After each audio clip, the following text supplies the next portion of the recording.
말씀은 누가복음 8장 39절 말씀입니다.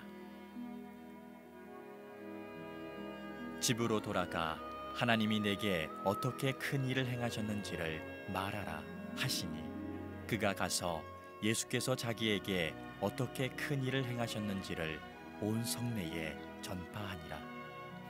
아멘.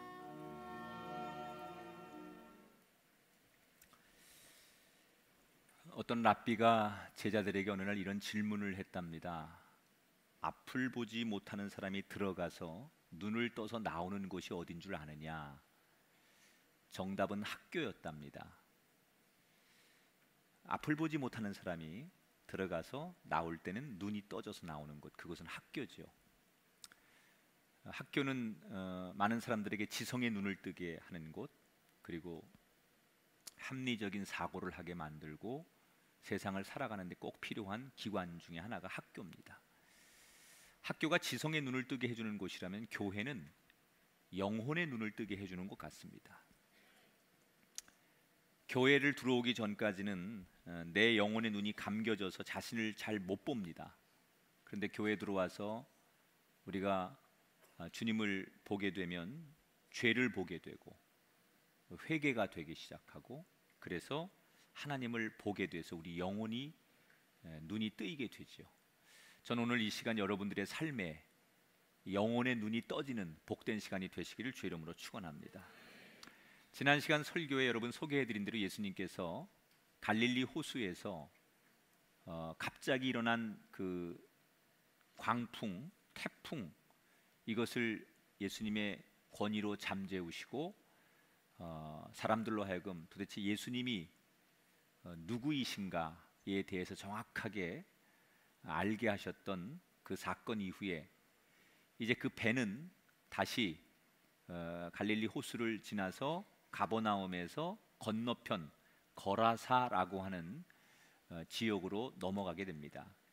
이 거라사는 갈릴리 호수를 두고 가버나움에서 거라사까지는 거리가 좀 있기도 하지만, 가버나움은 유대인 지역이고 거라사 이 지역은 이방인 지역이에요. 그러니까 예수님께서 이제 유대인을 넘어서 타민족에게 복음을 전하기 위해 거라사라고 하는 곳까지 가셨다는 얘기예요. 제자들과 함께 배를 타고 거라사에 도착을 하신 예수님에게 아주 어려운 순간을 겪는 한 인생을 맞닥뜨리게 됩니다. 한 남자가 예수님 눈에 딱 뜨이게 되는데, 이 사람이 어떤 사람이냐? 27절에 이 사람을 이렇게 소개하죠. 그 사람은 오래 옷을 입지 아니하고 집에 거하지도 아니하고 무덤 사이에 거하는지라.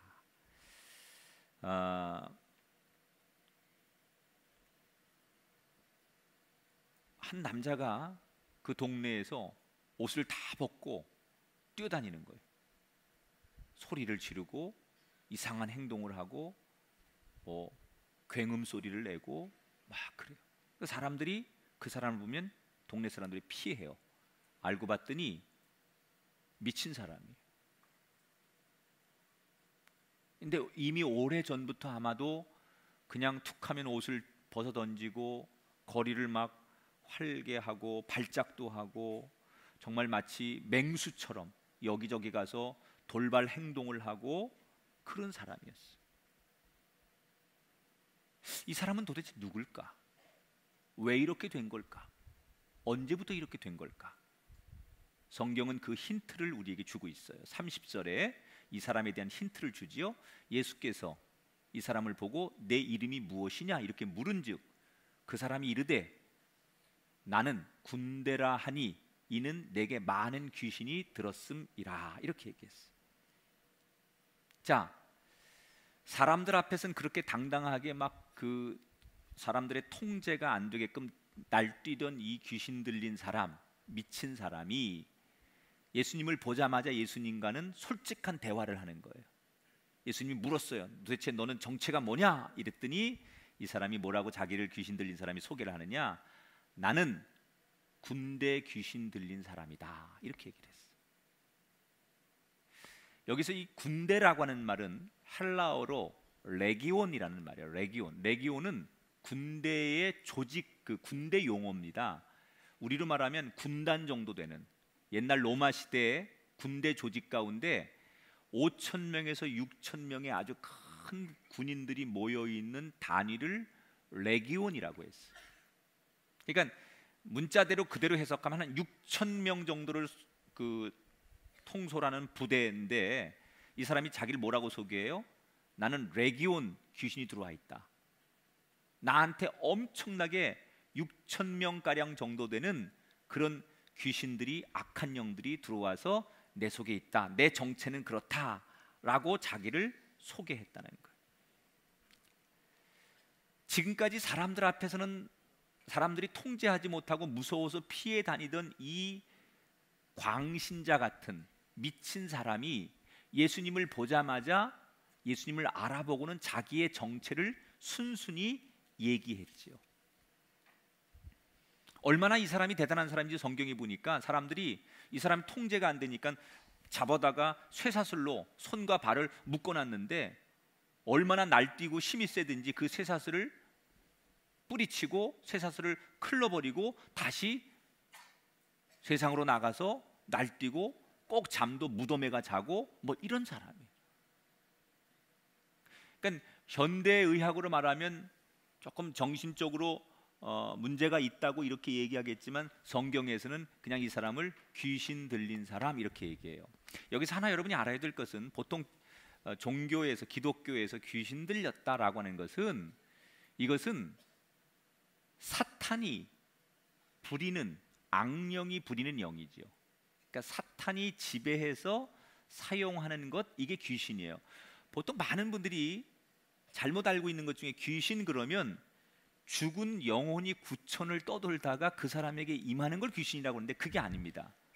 성경이 말하는 귀신은 죽은 영혼이 그 사람에게 들어오는 게 아니라 사탄이 역사하는 여러 가지 유형 중에 하나를 성경에서 그렇게 표현하는 거예요.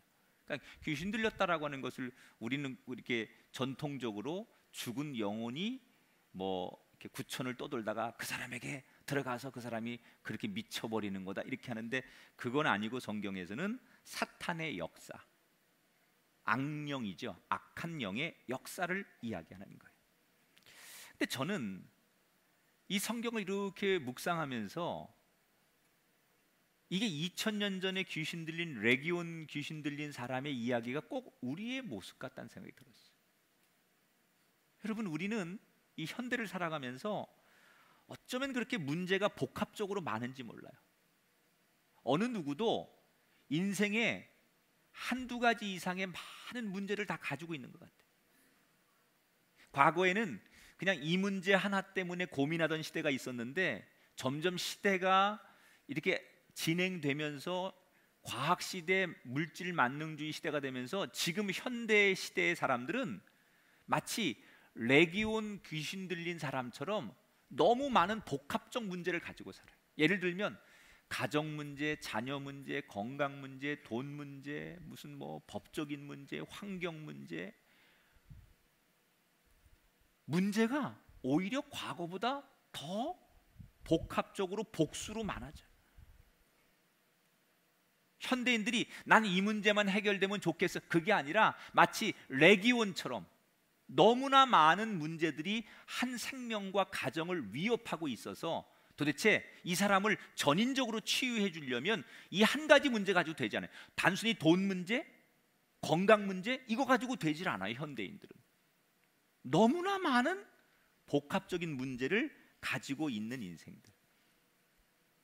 그래서 전문가와 상담도 해보고 책을 찾아보기도 하고 수많은 방법을 찾아보지만 어디에서도 현대인들에게 만족할 만한 답을 주지 못하니까 이렇게 풍요로운 세상 속에 살면서 우울증 환자들은 점점 더 많아지고, 정신적 문제를 가지고 자살하는 사람들이 과거보다 많아지고, 가정이 탈선되고 문제가 많아지는 시대.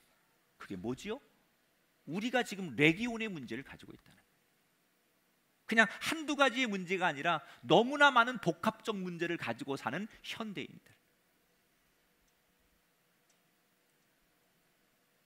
자, 이 귀신 들린 사람이 그렇게 막 날뛰다가 때마침 거라사에 도착한 예수님과 맞닥뜨리게 되는 거예요. 그리고 자기의 신분을 예수님 앞에 순순히 노출한 이 사람이 예수님을 보자마자, 뭐라고도 안 했는데 예수님을 보자마자 이 사람이 예수님을 두려워하기 시작하는 거예요. 그러면서 이렇게 예수님한테 이 귀신 들린 사람이 먼저 얘기를 해요. 28절에 보니까 예수를 보고 부르짖으며 그 앞에 엎드려 큰 소리로 불러 이르되 지극히 높으신 하나님의 아들 예수여, 당신이 나와 무슨 상관이 있나이까? 당신께 구하노니 나를 괴롭게 하지 마소서. 이 귀신 들린 사람이 사람들 앞엔 무서울 게 없었어요. 아무리 많은 사람이 덤비고 자기를 갖다 가둬도 무섭지 않고 두렵지 않고 활개치던 이 사람이 예수님을 보자마자 스스로 예수님 앞에 두려움으로 표시하길 뭐라고 해요? 나를 가만 내버려 두십시오. 예수님 그냥 가던 길 가시면 나도 예수님 방해하지 않을 테니까 나를 그냥 제발 내버려 두십시오 라고 얘기했어요. 여러분, 사람들에게는 이 사람이 무서운 존재예요. 사람들에겐 통제가 안 되는 존재예요. 사람들에겐 위험한 존재예요. 그런데 예수 앞에는 이 사람이 아무것도 아니라는 거예요. 세상 사람들은 지금 이 귀신 들린 사람을 무서워하고 함부로 할 수 없고 이 사람을 통제하지 못하는데, 스스로가 자기가 예수를 만나니까 자기가 아무것도 아니라는 것을 인정해요.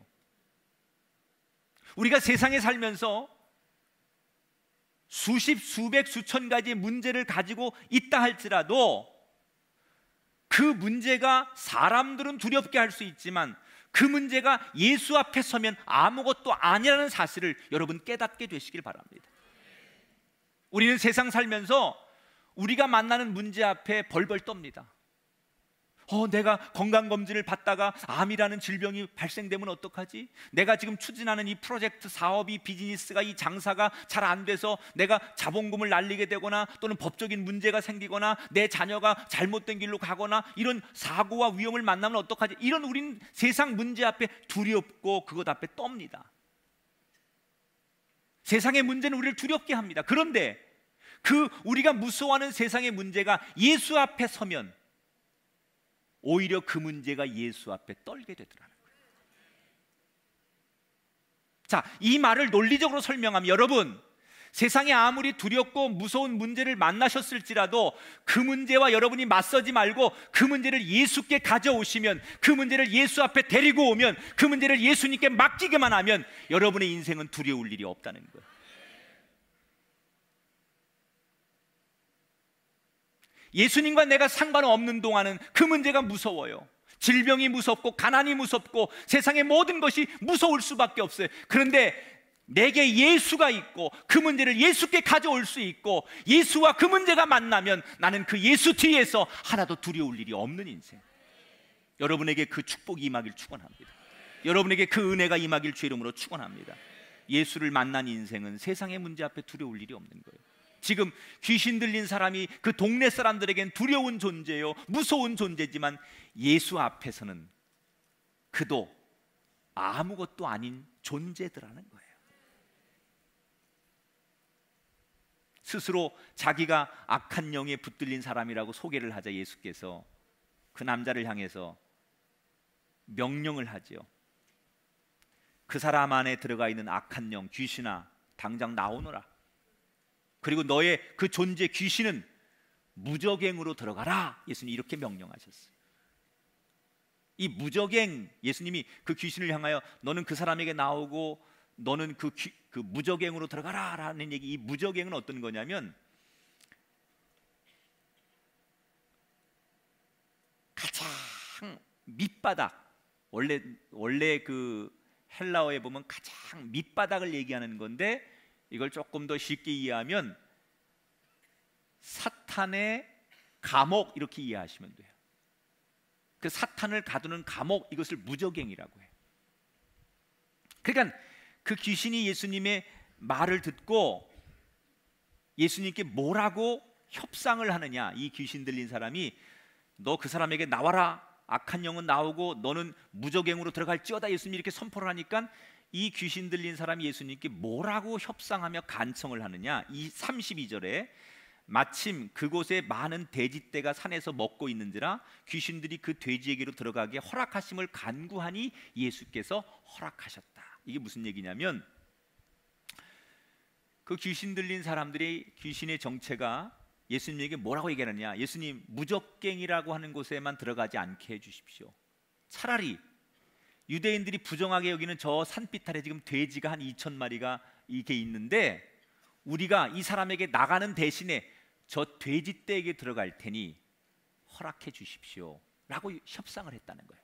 그러니까 예수님께서 이걸 허락했어요. 그래라 라고 하니까 놀라운 일이 생기죠. 그 정신 이상자, 미친 행동을 하는 악한 영에 시달렸던 사람이 귀신이 나오는 순간 돼지떼에게로 몽땅 들어가고 이 사람은 제정신이 돌아왔어요. 자, 순식간에 놀라운 일이 생깁니다. 이 사람은 건강해졌는데 2,000마리의 돼지떼에게로 들어간 귀신들이 그 돼지떼를 산비탈에서 막 달리게 해가지고 갈릴리 호수로 막 풍덩풍덩 빠져가지고 돼지 2,000마리가 다 익사해버렸다는 거예요. 이게 성경의 얘기에 내가 꾸며낸 얘기가 아니라 날 그런 눈으로 보지 말아요.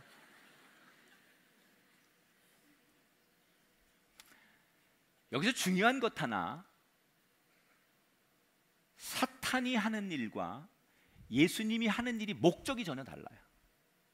사탄은 결과적으로 죽이고 파괴하고 평화를 깨트리고 불안하게 하고 망하게 하는 게 사탄이에요.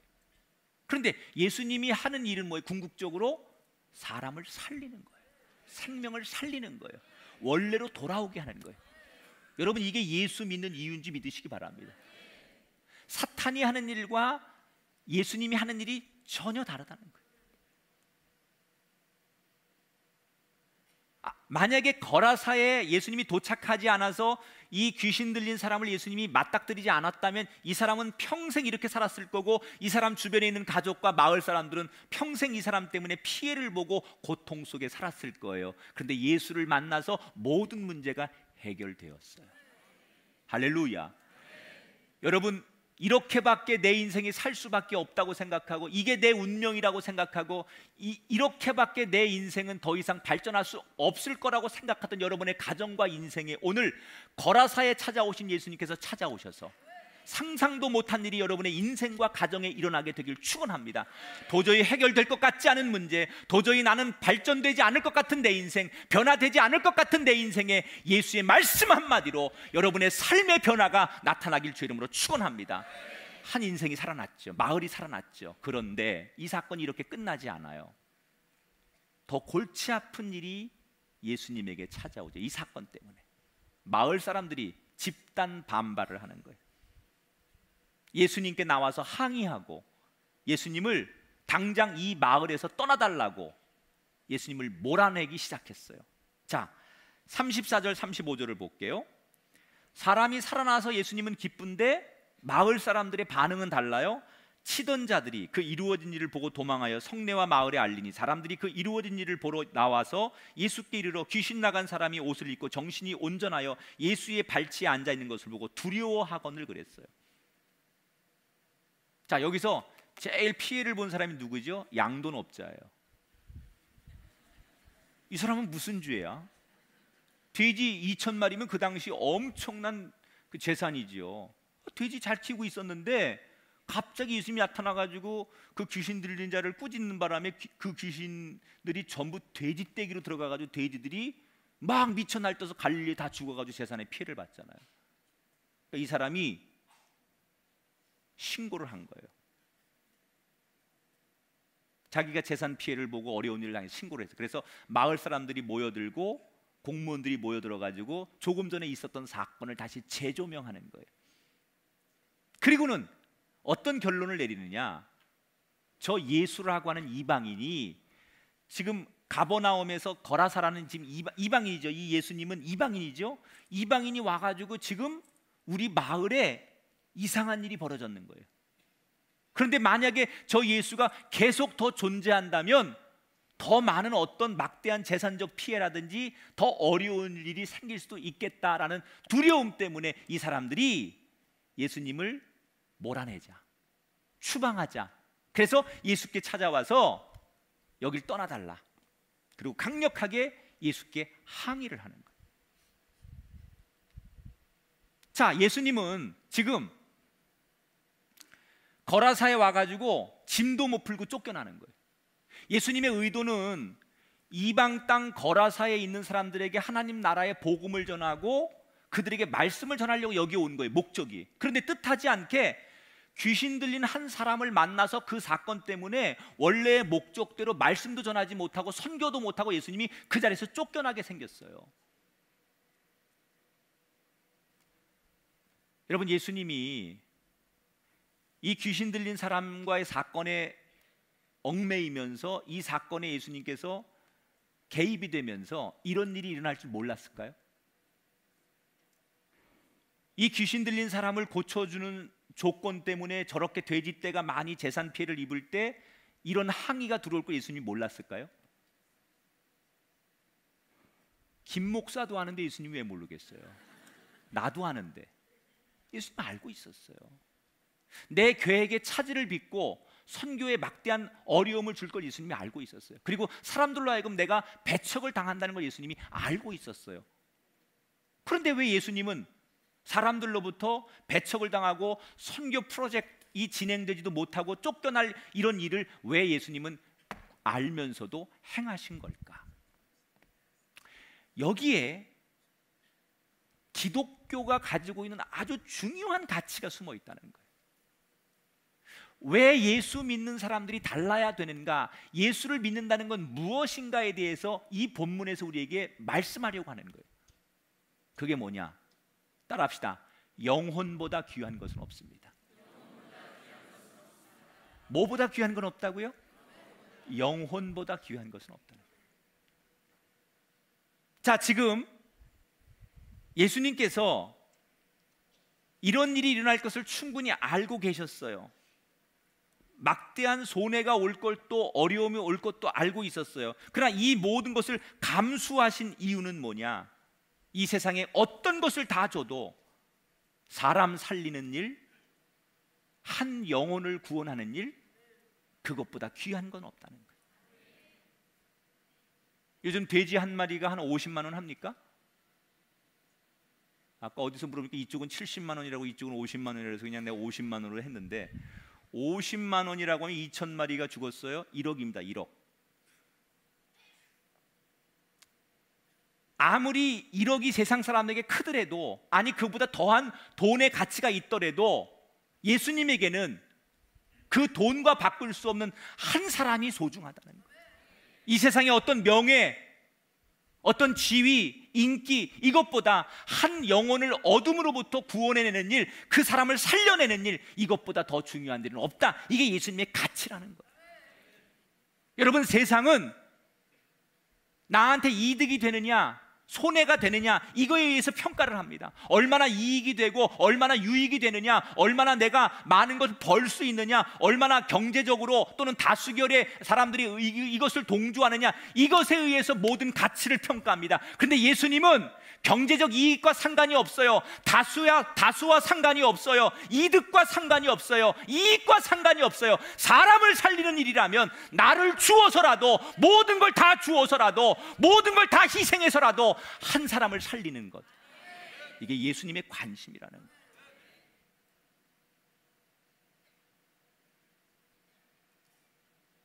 예수 믿는다는 건 뭐예요?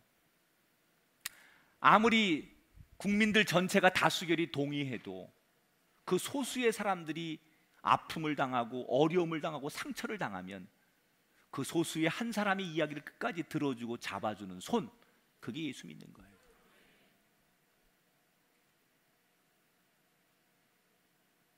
때로는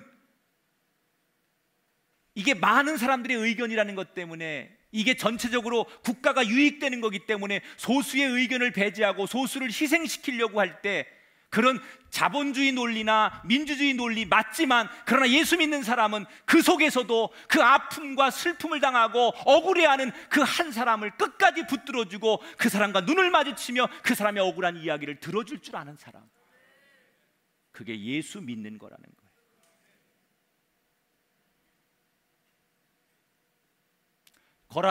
거라사의 이 사람만 그런 게 아니죠. 예수님의 그 행동은 늘 일관적이었어요. 모든 사람이 돌을 들어서 저 여인을 죽여야 한다고 가늠하다 붙들려온 여인을 향해 사람들이 돌을 던질 때, 모두 다 그 여인을 죽여야 한다고 할 때 예수님 혼자 그 여인을 대변하시고 그 여인을 살리셨어요.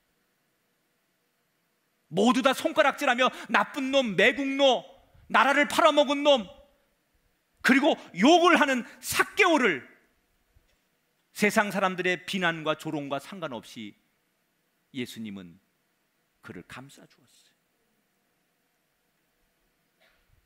그렇게 함으로 인해서 예수님에게 찾아오는 비난과 어려움이 있는 줄 알면서도 그 모든 것을 감수하고 모두가 외면했던 그 불쌍한 한 영혼들을 예수님은 끝까지 책임지셨어요. 그래서 저와 여러분이 구원받은 거고, 한 영혼이 무엇보다 소중하다는 것을 일관되게 말씀하시고 행동하신 예수님 때문에 이 세상의 변화가 시작된 거예요.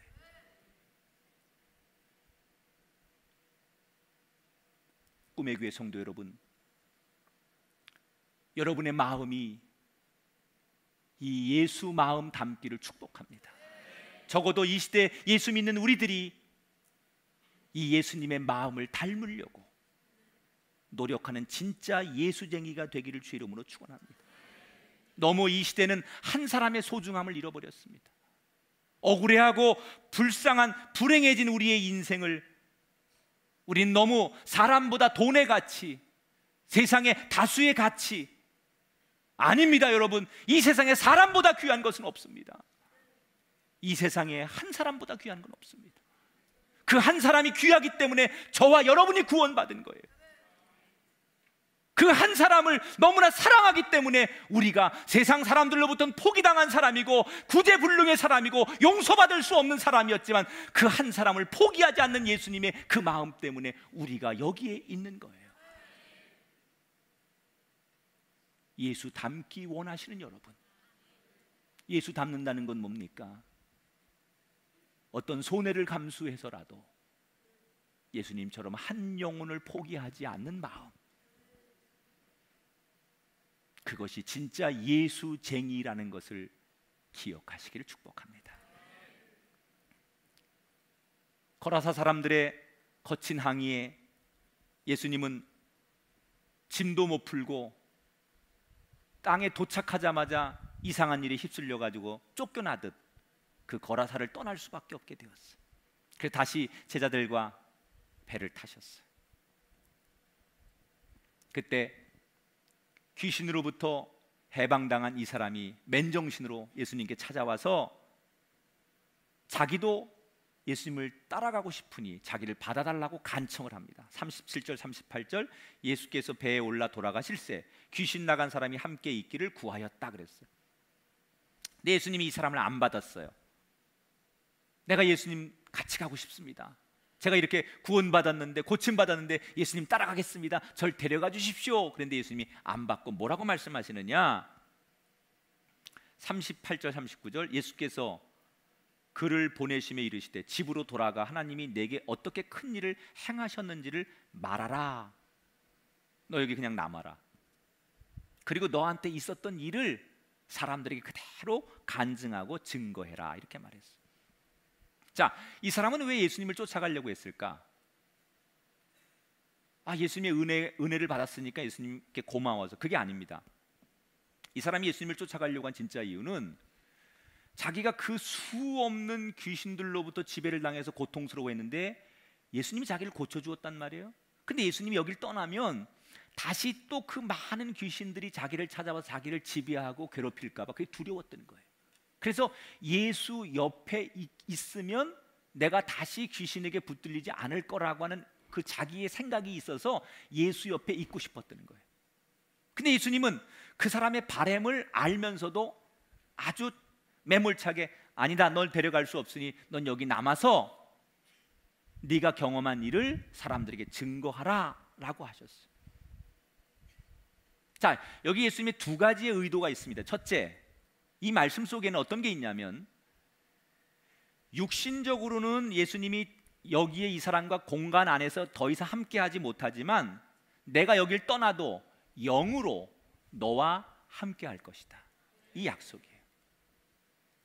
비록 거라사라고 하는 곳에서 예수님이 떠나서 육신적으로는 헤어질 수밖에 없지만 이제 예수를 경험한 너에게 내가 영으로, 성령으로 함께할 것이니 두려워하지 마라. 사랑하는 여러분, 여러분에게 이 은혜가 있길 축원합니다. 오늘 여러분, 성령이, 예수께서 보내신 성령이 여러분과 함께 하셔서 어떤 세상의 레기온 같은 군대 귀신들 수천 가지 수만 가지의 문제가 여러분 앞에 올지라도 그 문제 앞에 함께 하시는 영이 여러분을 지키시고 보호하시고 평안 가운데 거하게 되기를 주의 이름으로 축원합니다. 두 번째, 네가 나에게 받은, 하나님께 받은 은총을 기억하고 그것을 사람들에게 증언함으로 인해서 다시는 어둠의 영이 너를 지배하지 못할 것이다. 이 말은 우리가 하나님께 받은 은혜, 받은 축복을 늘 기억하고 그것을 사람들에게 증언함으로써 하나님의 은총이 우리를 떠나지 않는다는 거예요.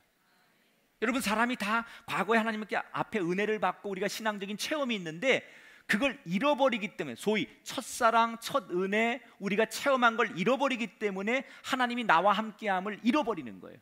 그때 하나님이 나를 도우셨고 내 기도에 응답하셨고 이렇게 역사하셨다는 것을 늘 기억하는 거예요. 그리고 그것을 늘 입으로 고백하는 거예요. 그러면 날마다 과거에 임하셨던 하나님이 오늘도 나와 함께 하시는 거고 내일도 함께 하시는 거기 때문에 세상의 두려운 문제가 나를 지배할 수 없다는 얘기예요. 이 사람은 결국 이 거라사 지역에 최초의 예수께 파송받은 선교사가 된 거예요. 여러분, 오늘을 살아가는 현대인들이 얼마나 많은 두려움 속에 사는지 몰라요. 특히 과거에 경험했던 아픔에 대한 두려움, 지금 그 과거를 딛고 일어서셨어요. 예를 들어서 병으로부터 또는 가난으로부터 실패로부터 상처로부터 그 과거의 모든 걸 딛고 일어나셨는데 다시 그 과거의 상처로 돌아갈까 봐, 다시 그 과거의 아픔으로 돌아갈까 봐, 그 과거의 실패로 돌아갈까 봐 너무나 많은 사람들이 두려워해요. 마치 귀신으로부터 자유했지만 다시 예수님이 없으면 귀신이 나한테 와서 또 옛날처럼 나를 지배할까 봐 두려워서 예수님 곁에 있고 싶어 했던 이 거라사 지방의 이 남자처럼 오늘 많은 사람들이 예수를 믿고 문제가 해결되었지만 여전히 다시 내가 과거로 돌아가 실패할까 봐에 대한 두려움이 있다는 거예요. 주님께서 우리에게 약속하십니다. 내가 영으로 너와 함께 할 것이니, 성령으로 너와 동행할 것이니, 다시는 내가 너와 함께 있는 한, 성령이 너와 함께 있는 한 악한 것이 너를 지배하지 못할 것이니라. 여러분, 이 하나님이 주신 은총을 기억하십시오. 그리고 되새기십시오. 거기에 놀라운 거라사 지방의 기적이 여러분의 인생에도 임하게 될 줄 믿습니다. 우리가 즐겨 부르는 찬송가의 가사 가운데 그 두려움이 변하여 내 기도 되고 전날의 한숨이 변하여 내 노래 되리라.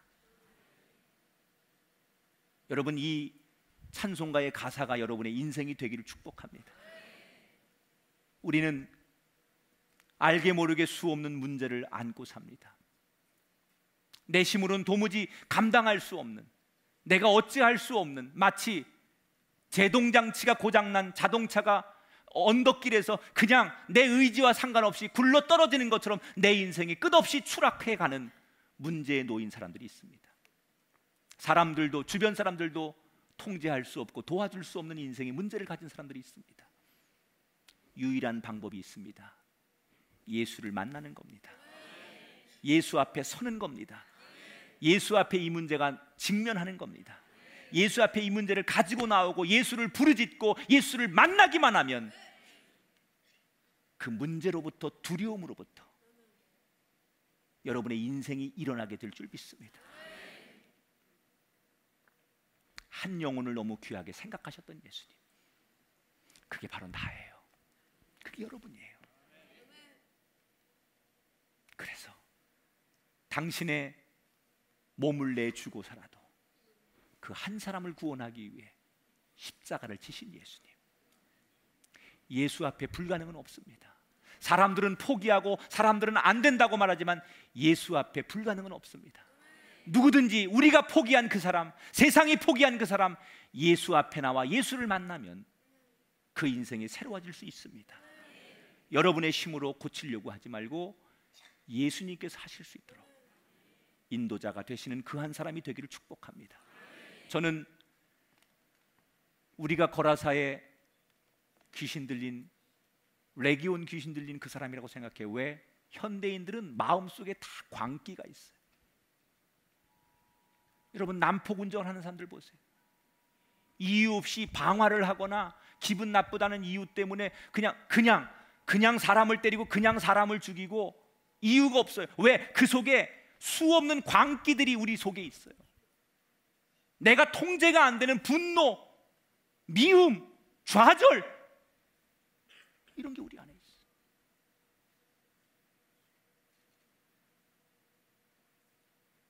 누가 우리 안에 이렇게 자리 잡고 있는 광기를 잠재울 수 있습니까? 예수가 임하여야 됩니다. 안 돼요. 예수 앞에 나오세요. 나는 여러분을 예수 앞에 인도하는 사람이지 목사가 예수는 아니잖아요. 난 여러분에게 예수가 아니에요. 예수 앞에 인도하는 거예요. 예수 앞에 나오면 모든 죄 사하고, 여러분 예수 앞에 나오면 우리의 모든 광기가, 우리의 문제가 평안으로 바뀌게 될 줄 믿습니다. 저도 여러분도 그래도 세상 사람들은 너는 안 되라고 말하는 나 같은 사람을 포기하지 않으시고 한 영혼이 소중하기 때문에 나를 귀히 여기시는 예수 앞에 나올 때 우리가 건강함으로 회복되고 은혜로 회복되는 그 한 사람 될 줄 믿습니다. 여러분 가정과 여러분의 인생에 악한 영이 떠나가고 예수의 영이 충만해지는 은혜가 이 말씀을 듣는 여러분의 인생 가운데 시작되기를 주님의 이름으로 축원합니다.